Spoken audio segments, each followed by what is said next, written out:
Hello team, welcome to another ATP Geopolitics video with myself, Jonathan MS Pierce. This is Ukraine War News Update, the first part thereof for the 1st of November 2025. Pinching a punch for the first month, no returns. I have done a breaking news update concerning the Tomahawk cruise missile situation, so you can go and check that out. Last night, I did a breaking news update on the sheer volume of drones that appear to be going from Ukraine into Russia. Today, I'm going to be talking about that. But I did say at the time, caveats, because one of the claims of the massive number of maybe 700 drones was from a Russian Duma. So we have to be very careful with that. It's one of those things where I'm hoping there are a lot of drones. There were drone bomber maps and loads of indications that were a lot of drones. But what does a lot mean? Maybe around 200. We don't have an awful lot of information still about what took place last night. And this seems to be fairly typical at the moment, where Ukrainian drone strikes are not reported on as much as you might have thought, or as much as they were maybe earlier on in the war. It could be that operational security, OPSEC, is vastly improved for the Russians. It could be that these places that are being targeted are out in the middle of nowhere, and there is no one just sitting on their mobile phone at 4 in the morning recording stuff just so they can upload it to social media. So who knows? Hopefully news will emerge. There were some fairly significant nuggets that came out of last night, which we will, of course, go through. Right, let's get on with it. So here we are. No, we're not. That's better. Here we are with the Ukrainian General Staff figures for the Russian losses for the day before. Let's take a look at these figures. We have 900 personnel lost, so that's a decent amount lower than we have seen more recently. We did get down to 900, 800, and even I think 700s over the last month or so, but then it ticked back over to over 1,000. So looking better for the Ukrainians, and then down below 1,000 today. 6 tanks taken out, so that's fairly decent. 2 armored combat vehicles, 58 automotive, so vehicles and fuel tanks. Seeing that number at 58 and the personnel number at 900, I think these numbers most often correlate. So if you have a high personnel loss, you're going to get a high vehicle loss, because the Russians attack on motorbikes and quads and buggies and in SUVs and whatnot. And if you get a lot of those vehicles getting taken out, then it means probably the Russians have been trying to move troops from A to B, and you're going to get a lot of troop casualties as well. But those two numbers are relatively low. 9 artillery systems is one of the lower numbers we've seen in that category for a long time. One multiple launch rocket system, something like a Grad or similar, BM-21 Grad, and 2 air defense systems. So that's good news. 2 air defense systems is a fairly decent haul for a daily number there. Okay, now let's go on to talk about personnel and issues concerning troops.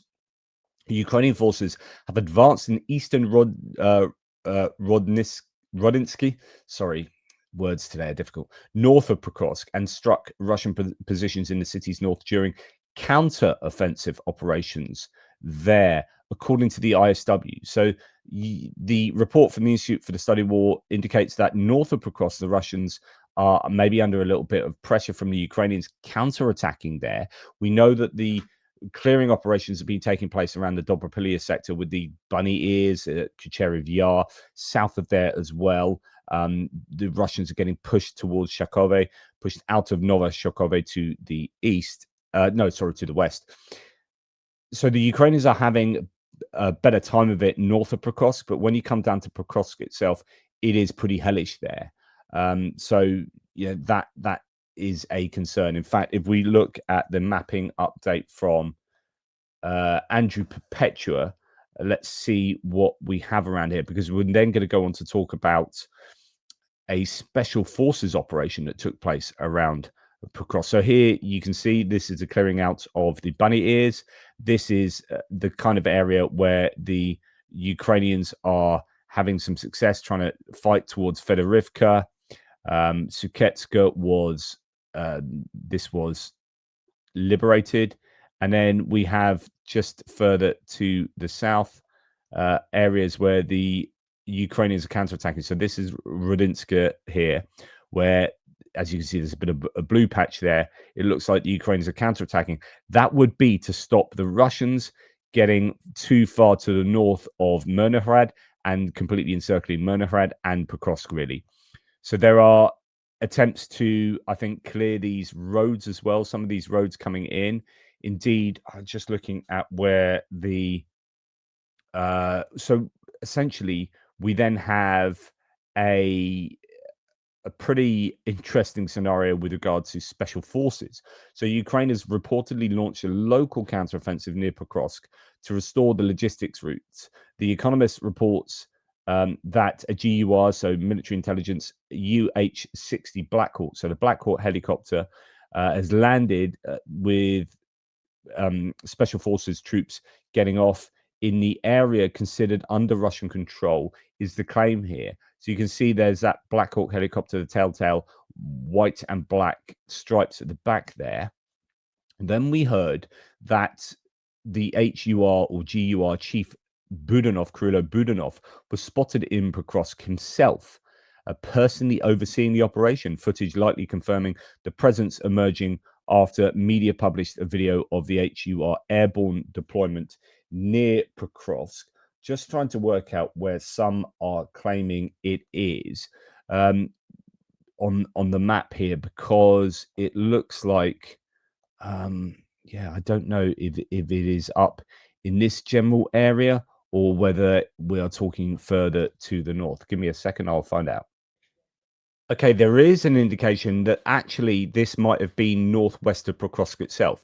Now, if that's the case, if the Ukrainians are having special forces operations releasing, these routes here or freeing up these routes here, that is, I think, probably quite challenging news for the Ukrainians, because they're having to use special forces to free up main supply routes into Pokrovsk, and that shows, I think, how desperate it is. So rather than think that this is really positive news, there is another interpretation that comes from people like Oliver Carroll here. He says, hearing Ukraine's military intelligence is conducting a daring counteroffensive near Pokrovsk to reopen key logistics lines.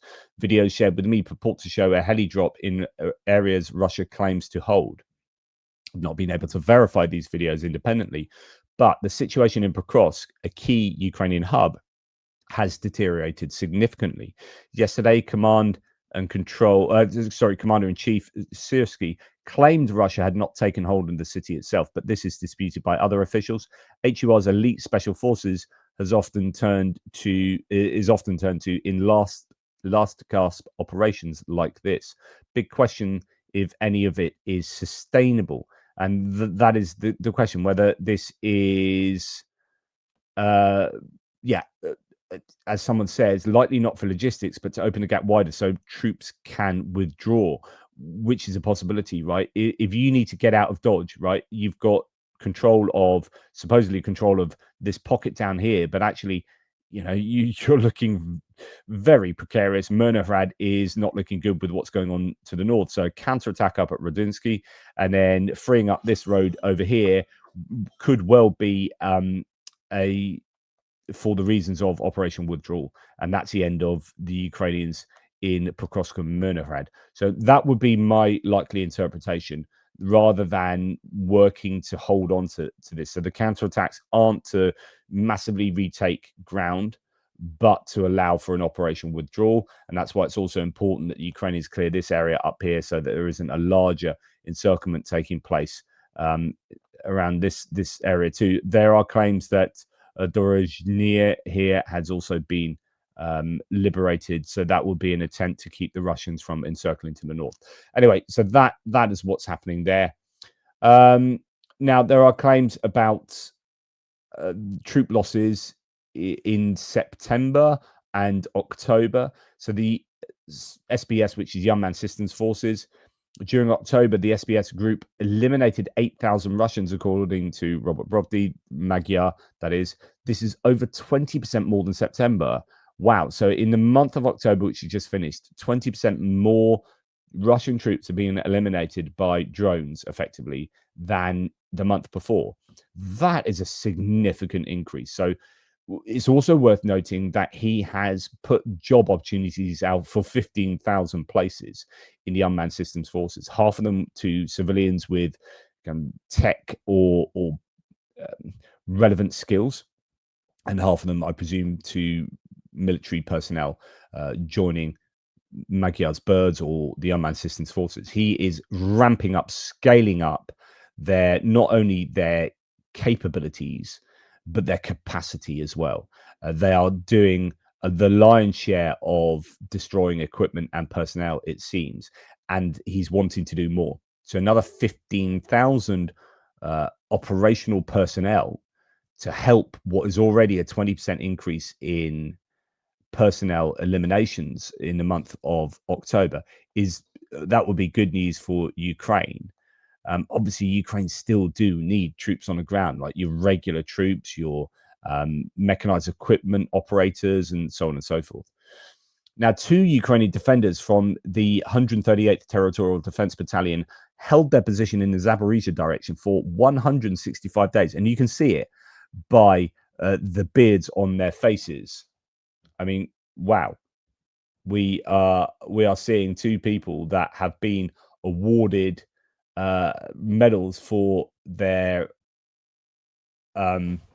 dedication there. Absolutely incredible. Alexander Tishayev and Alexander Alexiyenko conducted reconnaissance, strengthened defenses, and repelled enemy attacks while under constant drone and artillery strikes. So I believe they've got a medal for that. Both soldiers, were awarded medals from the president of Ukraine and the Ministry of Defense. Absolutely fantastic stuff there. I'm getting airs of memories of Jason Mantzoukas there. Anyway, moving on, our intelligence detected a large concentration of Russians in one of the buildings, after which a request was made for an airstrike, says this source. As a result, 4 guided aerial bombs hit the building. So it must have been a fairly significant target for all 4 bombs. You know, the Ukrainians don't have huge numbers of aerial guided glide bombs, but to have 4 of them smack into this building is, I think, testament to it being a building full of Russian troops, I would have thought. Be interesting to see how they calculate the losses there, because like I've said to you so many times, of all the figures on this list, and some of you have a go at me, right, criticism of me whenever I call these numbers into question. I'm not calling them into question. I'm just being honest and saying it's very difficult to know the numbers of personnel. That's why they are so often like round numbers: 900, 930, 850, 1030. It's because you can't be precise with these numbers. You don't know how many people are inside an infantry fighting vehicle when that whole thing's blown up. You don't know how many people are in a big building like that when it has 4 bombs hit it, and then how many of those are killed, how many of those are injured, how many of those are unscathed, so on and so forth. So it's just, I always say, treat the personnel numbers with a pinch of salt for their accuracy. Look more at the trends, and that's why I report not so much on the numbers, but on the trends of those numbers and what they tell us about what's been happening on the front lines. Ukraine has destroyed 48% of Russia's Pantsir air defense systems since the start of the year, according to SBU chief Vasil Malyuk, who's quite well regarded, despite producing around 30 a year. So they produce 30 of these, and they're losing them faster than they can replace them. 48% of the Pantsir air defense systems lost not since the start of the war, since the start of this year. And that is testament to Ukraine's ability to take out these air defense systems on a consistent basis. Now, Ukraine has destroyed an Oreshnik missile.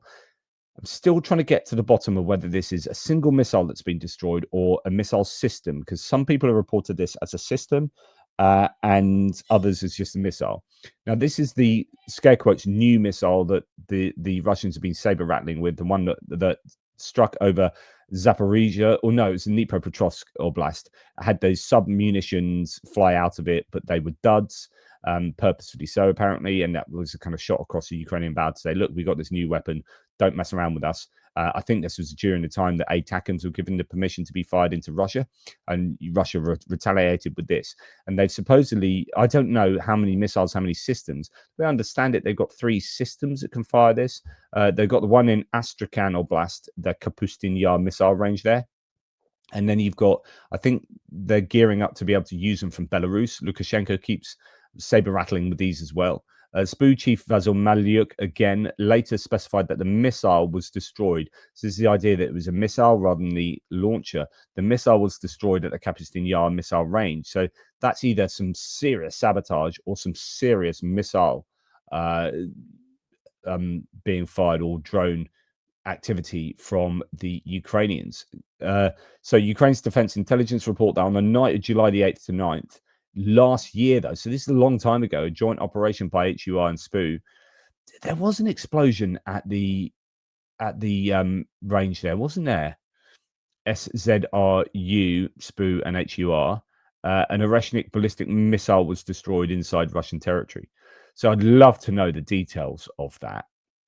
And then finally, here we have a video of Ukrainian drone operators from the 137th Battalion of the 35th Marine Brigade destroying Russian drones preparing to ambush Ukrainian equipment. So these are drones blowing up drones. And the drones are the ones that hang around on either on the road or at the roadside, waiting for, in this case, Ukrainian vehicles to come their way. And so now you have to spend time looking out for drones that are just sitting on the ground and then hopefully hit them with your drone bombers. As you can see there's one of them sitting on the ground. Bang, it gets blown up. I don't make these videos bigger because I get into trouble for doing so. I know some of you say, please, can you expand the videos because I can hardly see it on my screen. I'm sorry about that, but I get restricted and it really does affect my channel when, and they did, like, I had two hits and losses videos restricted last week. And yeah, so I try and avoid doing so. Apologies. Right. Okay, moving on to distant strike. So the Russians hit Ukraine with 223 drones, which is quite a lot of drones compared to, you know, if it's not sort of 300 to 500 drones, then you're hanging around the 100 mark generally. And that's where we've been recently. But getting up to 223, that's quite a number of drones. But actually, 206 of them were suppressed or intercepted. That's a pretty good rate. I think that's something like 92.6%, 93% interception rate. That's very good considering the interception rates have been really poor, comparatively speaking, since, you know, earlier on in the war, the Ukrainians were achieving a 95%, sometimes almost 100% interception rate. And then the Russians adapted, changed their tactics, changed the capabilities of the drones themselves and their trajectories and all sorts of things. And since then, the Ukrainians have really struggled to intercept them at a rate that we would like to see. Now, 206 out of 223 Russian drones were intercepted. Russia launched 140 Shaheds and other drones from 6 locations. So obviously 140 Shaheds, and then I presume that then means 83 other types of drones from 6 different locations, including occupied Crimea. 17 drones hit 7 targets, including a gas facility in Poltava Oblast. So gas facility has been hit. Quote, it's impossible to build an effective defense against Shaheds with the help of interceptor drones. So in other words, you can't rely solely on interceptor drones because, and I talked about this recently, so it's interesting it's come up again, since for every drone you need an experienced operator, a team, a radar station. All of this takes tremendous infrastructure. So if you are going to rely solely on interceptors, because they are these new kind of Wunderwaffe, these wonder weapons that have been developed to take down Shahed one-way attack drones, those interceptor drones, and it's thought that you need 2 for every one because they don't have one-to-one, you know, success rates. You need a team operating. You need radars and operators and maintenance teams and whatnot. That requires an awful lot of people. So this is Yuri Kazyanov, a former leader of a deep strike drone team, says these need tremendous infrastructure. And I wonder whether that fits in line. I don't know whether the unmanned systems forces have anything to do with this, because Robert Brovdy then saying we need 15,000 people might help out there as well. Interesting that manpads, man-portable air defense systems, are still being utilized here. We have manpad shooting down a Shahed, it appears, in the last 24 hours. Here we have him standing there with the shoulder launch system. I don't know what one it is. Stinger. We haven't seen Stingers around for some time, to be honest. Could be an Igla. I don't know if that tells us what it is. Anyway, takes out a Shahed drone with a manpad. I often wonder what the comparative costs are of, say, an interceptor drone, because it's not just a drone, it's kind of like, I guess, the team. So the cost of a team, then you've got radar and everything. What the cost of a manpad? What's the cost of a helicopter with machine gun on board? What's the cost of an F-16 getting up and doing it? What's the cost of electronic warfare? Machine gun mobile fire teams, all sorts of different ways of taking out these Shaheeds. What is the cost versus efficiency? So it's like, okay, if it could be like, well, the cost of this particular method in shooting down that one drone, it costs this, but then if it's only successful 1 in 3, then you need to see that cost in all of those other 2 instances where you have something that's more expensive but has 100% success rate. And you're thinking, okay, so you don't have those misses. Do you know what I mean? It needs a bit of thought looking into that, which I'm sure obviously the Ukrainians are doing. I wonder what the most preferred form of air defense is for taking down or intercepting, suppressing one-way attack drones. Okay, in early August 2025, there was an announcement for the delivery of, or a proposed delivery of 2 MIM-104 Patriot Fire units from Bundeswehr stocks. Is this just the launchers? I think it probably is. In Ukraine, to Ukraine, sorry, which have largely been financed by Denmark, Lithuania, and Norway. They're scheduled to be completed in the following days. So they are going to receive 2 possibly launchers. I doubt 2 entire systems, batteries from the German army stocks. So that's good news. Now, latest on what has taken place in terms of strikes on Ukraine. We have Sloviansk near the Donetsk front line came under heavy drone attack there. Looks like civilian infrastructure was caught on camera there being hit or targeted. Chernihiv continues to be heavily targeted too. 2 more attacks here to report, starting in Koryakivka, where a 66-year-old woman was injured during shelling. An administrative building, cars, and a hangar of a farming business caught fire, as you can see there. And then we have also in Chernihiv, there were 2 strikes on Novhorod-Siversky. The very center of the town was hit, damage to buildings in the central square there, as you can see from some of these images. Then in the Poltava region, as already mentioned, a gas production facility came under fire again. No one is reported to have been injured, but more damage to facilities. Emergency services say 22 pieces of equipment and 93 rescuers were needed to fight the fire. So there was evidently a very big fire at a gas facility, is my guess there. These pictures are somewhat cryptic, but I think they're telling you, because they can't show its operational security, morale, and all that. They can't show massive raging gas fires. So what they do is show the back of someone's helmet and a gas fire in front of them, or something similar like that. So I'm guessing there probably is some significant fires at a critical facility in Poltava. Dnipropetrovsk region didn't escape either. School was burning after a Russian strike there. Further south in Nikopol, transport company and a private apartment building were badly hit too. Multiple launch rocket systems and FPV drones caused the damage here, which, Nikopol's just across the reservoir, so that could be hit freely by artillery and FPV drones, sadly. Okay, and then this is a reply to the Special Forces operation that took place. Here's a propagandist's response. Russia claims all 11 who landed in Pokrovsk were killed. They think there are only 11. There's 0 evidence of any of them being killed, but to be honest, no evidence of being alive either. Operational silence is maintained. So anyway, that concerns the Special Forces. Russian ballistic strike on Mykolaiv took place this morning. 1 person was killed, 15 more were injured.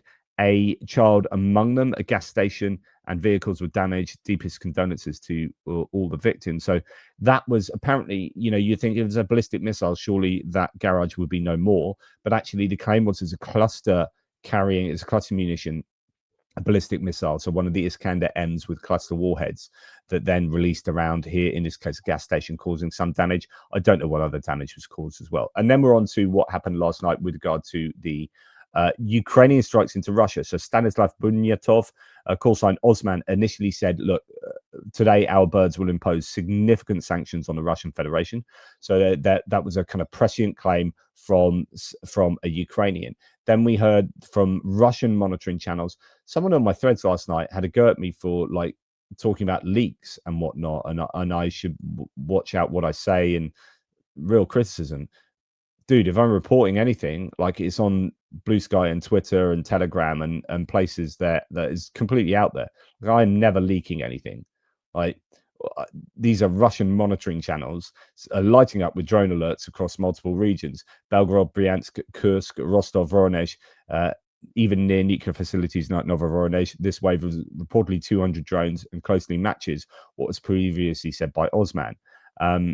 And then we had Russians dooming with maybe 700 drones being released into Ukraine, but they often do stuff like that, the Russians. Indeed, like I shared with you on my feed. Where are you? Here we go. The drone bomber map, that here it is, that was really thick with lines. In fact, there's a subsequent one that came after that showed them getting further on. So it appears that there were a huge number of drones sent by Ukraine, but that number, huge, is 200 for the Ukrainians. I mean, that's kind of double what we see on a good night. So if there were 200 drones, that's brilliant. If there's 700 drones, that's insane. But I doubt that at all that is true. But I told you anyway that was what was being claimed. But relatively little is being heard today. Relatively little information is emerging. Yeah, there's nothing recent about any strikes inside Russia. So, okay, we're going on what's already been out, and this was from last night itself. So, blackout in Moscow region, no power in the Zhukovsky and Ramenskoye regions. This could be from direct strikes from Ukraine. It could also be the strain put on the electricity network due to substations being routinely hit over the last, not just 2 nights ago, but actually the last kind of couple of months. And eventually there will be so much strain on the energy infrastructure inside Russia that you could just get blackouts and think that it's a result of a strike on that night. But it could also be that, right? So Russia electricity blackout in the Moscow region there. Really, I think, significant that areas in the Moscow Oblast are suffering from energy blackouts. This is kind of the capital region. You would hope, if you were Russian, that this would be the area that be best defended and best had the best infrastructure. Moscow region experiencing blackouts due to damaged substations, with residents reporting widespread power outages. Authorities have issued no official comments. Nothing really has been said about this. Is another image with kind of searchlights and torches being shone on buildings where maybe some people have their own energy sources and whatnot, but essentially you got a blackout in the Moscow suburbs of Zhukovsky and Ramenskoye. That's 224,000 people, 19 miles southeast of the Kremlin. But essentially, not 100% sure why the blackouts took place.